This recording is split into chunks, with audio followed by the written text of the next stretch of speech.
জানেন কি কোন সে মুনি তার মাতৃগর্ভে থাকা অবস্থাতেই নিজের পিতার দ্বারা অভিশপ্ত হয়েছিলেন? তাও আবার যেমন তেমন অভিশাপ নয়। তার পিতার অভিশাপ ছিল জন্মের সময় তার 8টি অঙ্গই হবে বাঁকা। হ্যালো বন্ধুরা, আমার এই গল্প না সত্যি এই চ্যানেলে তোমাদেরকে আরেকবার স্বাগত। আজকে পুরাণের আরেকটা গল্প নিয়ে চলে এসেছি তোমাদের জন্য। যদি এই গল্প ভালো লাগে তাহলে অবশ্যই লাইক করো, কমেন্ট করো, আর বন্ধুদের সাথে শেয়ার করো। আর নানান রকম গল্প শুনতে আমার চ্যানেলটা সাবস্ক্রাইব করতে ভুলো না যেন। পুরাকালে কহর নামে এক ঋষি বাস করতেন। তার স্ত্রীর নাম ছিল সুজাতা। তারা খুবই সহজ এবং স্বাভাবিক জীবনযাপন করতেন। প্রতিদিন সকালে কহর মুনি সুজাতাকে বেদ পাঠ করে শোনাতেন। সুজাতা গর্ভবতী অবস্থাতেও তার স্বামীর কাছে বেদ পাঠ শুনতেন। আর মাতৃগর্ভ থেকে এই বেদ পাঠ শ্রবণ ও শিক্ষা করতেন তাদের অনাগত সন্তান। এই শিশু ভূমিষ্ঠ হওয়ার আগেই বেদ শাস্ত্র এতটাই নির্ভুলভাবে আয়ত্ত করেছিলেন যে একদিন সেই শিশু তার পিতার ভুল ধরিয়ে দেন। ঘটনাটি হচ্ছে, একদিন কহর মুনি যথারীতি তার স্ত্রী সুজাতাকে বেদ পাঠ করে শোনাচ্ছিলেন। এমন সময় সুজাতার গর্ভ থেকেই তার সন্তান বলে উঠল, হে পিতা, আমি দীর্ঘদিন যাবৎ আপনার কণ্ঠে বেদ শ্রবণ করেছি এবং হৃদয়াঙ্গম করেছি, কিন্তু আজ আপনি অন্যমনস্ক হয়ে ভুল পাঠ করেছেন। অনাগত সন্তানের এমন অপমানজনক বাক্য শুনে রাগে দাউ দাউ করে জ্বলে উঠলেন মহামুনি কহর। বললেন, কি স্পর্ধা! আমারই সন্তান হয়ে আমার বেদ পাঠের ভুল ধরছ তুমি, তাও মাতৃগর্ভ থেকে! মহামুনি কহরের এই ক্রোধ জন্ম দিল এক ভয়ঙ্কর অভিশাপের।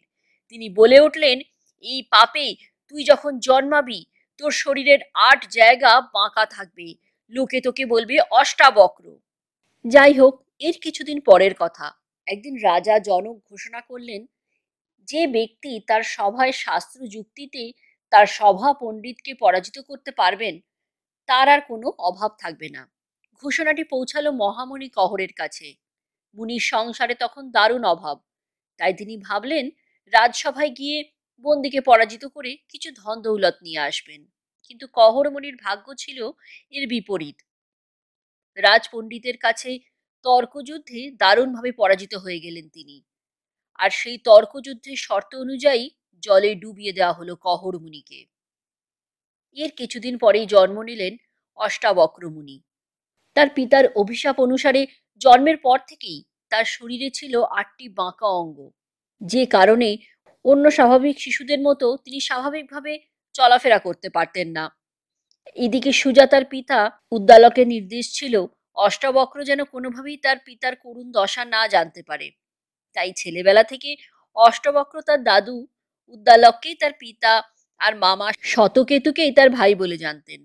এভাবেই দিন কাটতে থাকলো। দিনে দিনে তিনি বড় হয়ে উঠতে লাগলেন। কিন্তু সত্য ঘটনা কখনো চাপা থাকে না। একদিন তার মা, দাদু আর মামার কথা শুনে তিনি জানতে পারলেন আসল সত্য, যে তার পিতাকে জলে ডুবিয়ে দেওয়া হয়েছে। তিনি সিদ্ধান্ত নিলেন তিনিও সভাপণ্ডিতের সাথে তর্কযুদ্ধ করবেন। হাজার বাধা সত্ত্বেও অষ্টবক্র আর তার মামা শতকেতু রওনা হলেন রাজা জনকের সভার উদ্দেশ্যে। কিন্তু জনক রাজার রাজপ্রাসাদে তাদের বালক ভেবে ঢুকতে দেওয়া হলো না। কিন্তু সে যুগে বলা হতো ক্ষত্রিয়ের অস্ত্রের মতনই ব্রাহ্মণের হাতিয়ার হচ্ছে তার বিদ্যা বুদ্ধি। অষ্টবক্র বললেন, আমরা সমস্ত বেদ ভালোভাবে অধ্যয়ন করেছি, তাই বয়স কম হলেও আমরা জ্ঞানী, অতএব ভিতরে যাওয়ার অনুমতি দিন। দেখি জনক রাজার সভায় কত বড় তার্কিক পণ্ডিত আছেন। অষ্টবক্রের কথায় দ্বারপাল মুগ্ধ হলেন এবং ভিতরে যাওয়ার অনুমতি দিলেন। জনক রাজার রাজসভায় তুমুল তর্কযুদ্ধ হলো সভা পণ্ডিতের সাথে অষ্টাবক্র মুনির, এবং সেই তুমুল তর্কযুদ্ধে জয়ী হলেন মুনি অষ্টাবক্র। তখন শর্ত অনুযায়ী সভা পণ্ডিতকে জনক রাজা জলে ডুবিয়ে দেওয়ার আদেশ দিলেন। সভা পণ্ডিত তখন অষ্টাবক্র মুনিকে বললেন, আপনার পিতা কহর মুনির সঙ্গে এবার আপনার দেখা হবে। জলের তলা থেকে বেরিয়ে এলেন অষ্টাবক্র মুনির পিতা কহর মুনি। সন্তানের এই সাফল্যে তিনি খুশি হলেন এবং তাকে আশীর্বাদ করে বললেন যে সমঙ্গ নদীর জলে স্নান করলে তোমার এই অঙ্গ বিকৃতি দূর হয়ে যাবে। সেই নদীর খোঁজে বেরোলেন এবার মহাজ্ঞানী অষ্টাবক্র। সমঙ্গ নদীর খোঁজ করতে করতে অজানা এক গ্রামে এসে হাজির হন তিনি।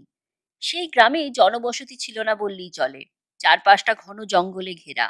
এখানে ঘুরতে ঘুরতে একটি শিবলিঙ্গের সন্ধান পান অষ্টাবক্র এবং এই লিঙ্গের সামনে গভীর সাধনায় মগ্ন হন। তারপর শিবের অনুগ্রহে পূর্ব দিকের জঙ্গলের মধ্যে তিনি ৮টি কুণ্ডের সন্ধান পান। তিনি লক্ষ্য করেন তার মধ্যে ৭টি কুণ্ডের জল গরম এবং একটি কুণ্ডের জল ঠান্ডা। তিনি এই ৮টি কুণ্ডের জল যেখানে মিশছে সেখানে স্নান করেন। এর ফলে তার শারীরিক প্রতিবন্ধকতা দূর হয়ে যায় এবং তিনি বক্রতার অভিশাপ থেকে মুক্ত হন। পরে অষ্টাবক্রের নাম অনুসারে এই শিবলিঙ্গের নাম হয় বক্রনাথ এবং সেই গ্রাম আজকের বক্রেশ্বর নামে পরিচিতি পায়।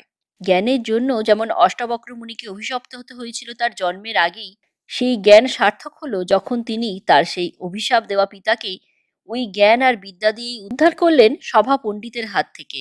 এই হলো মুনি অষ্টাবক্রের জীবনের একটি ছোট্ট কাহিনী।